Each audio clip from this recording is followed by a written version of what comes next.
Hey, good to see you again. This is a really fun thing for me to explain to people because it was something I really enjoyed doing. I worked with a lady named Sarah. It's in the book who was being considered to be a high-level marketing person. Was she able to do it, from a just competent standpoint? And so I use the Hogan three-pack and then the Birkman method and combine these two. And this is just a really good example of how you can use a couple of different instruments that tell you so much more than just one. And it's hard to explain in the book, so I'm going to do it here. So the two, so this is an integration. So on the left side here, and again, this is just something that when you taking risks in an organization, it's a big deal, right? Especially the higher level you go. So the Hogan tool, there's this a component called mischievous. Again, appearing to be bright, attractive, adventurous, seeming charming, pushing the limits, this kind of thing.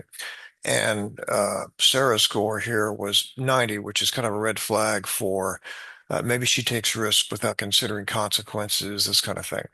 So I saw that and said, "Well, that's kind of interesting."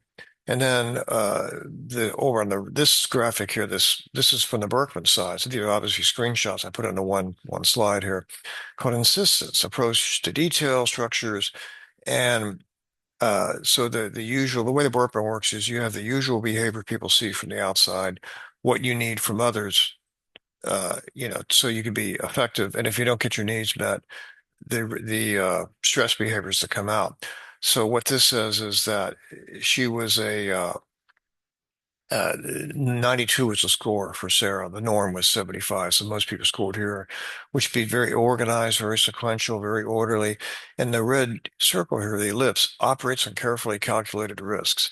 So it's like, okay, what does that mean? Here it says you're taking a risk without thinking about consequences on one very powerful tool, the Hogan, and then another really powerful tool says just the opposite, operates in carefully calculated risk. And this is a great example of since I was coaching her and I knew her, I could just say, hey, what's up with that? What does that mean? And we'll talk about that in a second. But if you were just trying to evaluate somebody, you never met them before, right? And you're just somewhere in another city or whatever, and you're trying to look at the data, there's just no way you could figure it out.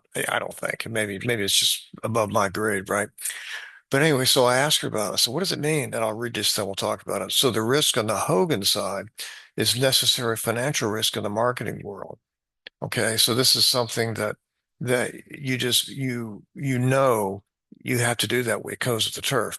Berkman calculated risk are an operational procedurals, how we do our work. So we do our homework effectively, then take a calculated risk in the market. So that was her kind of way of thinking about this. So some risk naturally goes in the marketing world just because of you can't read the future, but the operations that can be much more controlled. That's in your control. This is kind of out of your control. So that was the best way of thinking about it. And I guess, and I know that probably didn't help you that much with it, but the point is when you get conflicting data like that, if you can ever sit down with a person and just say, hey, where's that coming from? What do you think? And maybe even from 360 feedback from other people, you might see that. So I was just really interested in this. I love integrating different tools because if you just do one, it's okay, better than nothing. But I think this was just a really good example of that. So I hope that helps you. If you have any questions, send me an email. I'll be happy to kind of, give you a quick response and we'll go from there. Thanks very much.